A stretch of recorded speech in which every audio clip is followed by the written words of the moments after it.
Welcome to my channel Swapna hobbies. তোমরা তো জানোই আমার হবির মধ্যে পড়ে রান্নাবান্না। তো আমি আজকেও তোমাদের সামনে একটা রান্নার ভিডিও নিয়ে চলে এসেছি। শীতকালে দুপুরে গরম গরম আমুদি মাছ দিয়ে কাঁচা টমেটো চচ্চড়ি। কারা কারা এই মাছের চচ্চড়ি ভালোবাসো একটু কমেন্ট করে জানিও। আর পুরো ভিডিওটা দেখার জন্য অনুরোধ রইল। শুধু আমুদি মাছ কেন, তোমরা অন্য সব মাছ দিয়েও করতে পারো। তো দেখো, প্রথমে আমি আমুদি মাছ নিয়ে নিয়েছিলাম। তার জন্য আমার আর কী লাগবে, আমার লাগবে কাঁচা পেঁয়াজ। আমি এখানে বড় সাইজে 2টো কাঁচা পেঁয়াজ নিয়েছি, আর নিয়েছি লঙ্কা নিয়েছি 3টে, রসুন নিয়েছি ওই 7-8 কোয়া মতো, খুব একটা বেশি নিইনি। আর কাঁচা টমেটো তো কাটা দেখলেই। আমি রসুন আর লঙ্কাটাকে বেটে নেব।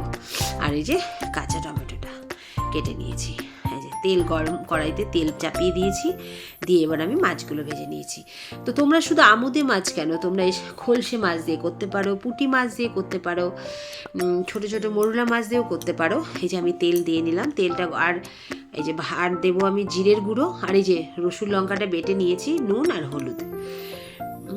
তো তোমরা এইসব মাছ দিয়েও করতে পারো, কারণ শীতকালেই শুধু কাঁচা টমেটোটা পাওয়া যায়। আর অনেক দিন ধরে আমার ঘরে কাঁচা টমেটোটা ছিল, আর দেখলাম আমুদি মাছ এসেছে, আমি আর অন্য মাছের জন্য তর্স হয়নি আমার। আমি তাই আমুদি মাছ দিয়েই করে নিলাম। দারুণ খেতে হয়েছিল কিন্তু, জানো তো। তেলটা গরম হতে আমি মাছগুলো ভেজে নেব। আমি ভয়েস ওভারটা পরে দিচ্ছি, কারণ সেই সময় চিমনি চলছিল বলে খুব আওয়াজ আসছিল, তাই আমি পরে ভয়েস ওভারটা দিলাম। এই যে আমার মাছটা ভাজা হয়ে গেছে। এবার সেই তেলে আর একটু তেল দিয়ে আমি দিয়ে দিলাম পেঁয়াজটা। আর স্টিলের কড়াই তো খুব পোড়া লেগে যায়, দেখো কেমন হয়ে গেছে। হালকা করে করছি তাও।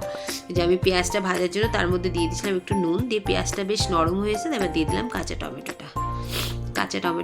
এটা দিয়ে আমি সামান্য নুন তো দেওয়াই ছিল, আর একটু সামান্য আমি নুন দেবো, দিয়ে এটাকে আমি ঢেকে দেবো। তাহলে কি টমেটোটা আমার মজে যাবে, মানে নরম হয়ে যাবে আর কি। যেটা একটু নুন দিলাম, আমি আর নুন দেবো না, নুন দেওয়া হয়ে গেল আমার। দিয়ে এবার এটাকে আমি একটুখানি ঢেকে কিছুক্ষণ নরম হতে দেবো আর কি। একটু ভালো করে নাড়াচাড়া করে নিচ্ছি। শীতের দুপুরে গরম গরম ভাতে না ভালোই লাগে, জানো তো, ভীষণই ভালো লাগে। তো এই যে এবার ঢাকা দিয়ে দিলাম, এবার ওটা আস্তে আস্তে হতে থাক। দেখো আমার টমেটোটা অনেকটা নরম হয়ে এসেছে, দেখতে পাচ্ছ। এবার এর মধ্যে দিয়ে দিলাম রসুন আর লঙ্কা বাটাটা। আর আমি 3টে গোটা লঙ্কা পরে চিড়ে দেবো, এর জন্য আমি ওখানে 3টে নিয়েছি। আমরা যেহেতু লঙ্কার গুঁড়ো খাই না, তাই কাঁচা লঙ্কাটাই বেটে নিয়েছিলাম।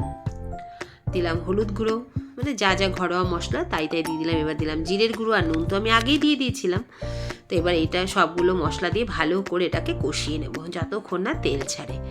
সব তরকারিতে না তুমি যতক্ষণ কষাবে, যত কষাবে ততই কিন্তু তোমার তরকারির টেস্ট আসবে। আমি একটু লেগে যাচ্ছিল বলে একটু সামান্য জল দিয়ে নিয়েছিলাম, কারণ স্টিলের কড়াই তো, আর জিরে গুঁড়ো হলুদ গুঁড়ো রয়েছে, লেগে যাচ্ছিল বলে আমি একটু জল দিয়ে নিয়েছিলাম। দেখো আমার টমেটোটা অনেকটা মজে গেছে, এবং আমার টমেটো আর এই পুরো মশলাটা আমার কষে এসছে। এবার কষিয়ে নিয়ে এর মধ্যে দিয়ে দেবো জল। আর কাঁচা টমেটোটা সুগারের রুগীদের পক্ষে নাকি খুব ভালো, শুনেছি কাঁচা টমেটো খাওয়াও নাকি ভালো। তো এবার আমি দিয়ে দিলাম, বেশি না, অল্প পরিমাণে জল, কারণ এটা বেশ মাখো মাখো থাকবে, ঠিক আছে। এবার জলটা দিয়ে এবার আমি এর মধ্যে দিয়ে দেবো মাছগুলো, দিয়ে ঢেকে দেবো। জলটা একটু ফুটলে আমি এর মধ্যে দিয়ে দেবো মাছগুলো, একটু সিম করে দিলাম, দিয়ে এবার মাছগুলো দিয়ে আমি ঢেকে দেবো। একটু সিম করে দিলাম, যেহেতু অল্প জল দিয়েছি, মনে মনে তরকারিটা হবে। চট জলদি করতে গেলে না পোড়া লেগে যায়। এবার তুমি এটাকে সিম করে দিয়ে এবার ঢেকে দিলাম। এবার মনে মনে তরকারিটা হোক, আমি আবার আসি তোমাদের সামনে কিছুক্ষণ বাদে।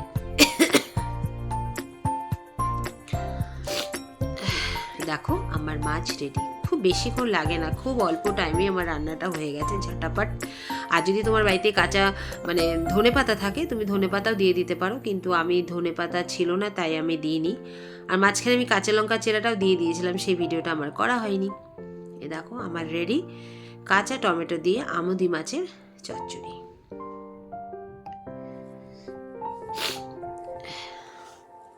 রেডি হয়ে গেছে।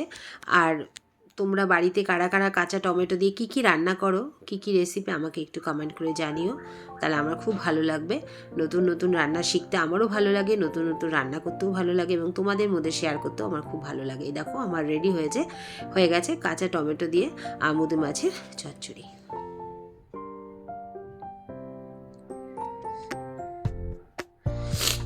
এটাকে আমি গরম গরম ভাতের সাথে সার্ভ করব। এটা আমি গরম গরম ভাত নিয়ে নিয়েছি আর নিয়ে নিলাম কাঁচা টমেটো তরকারি।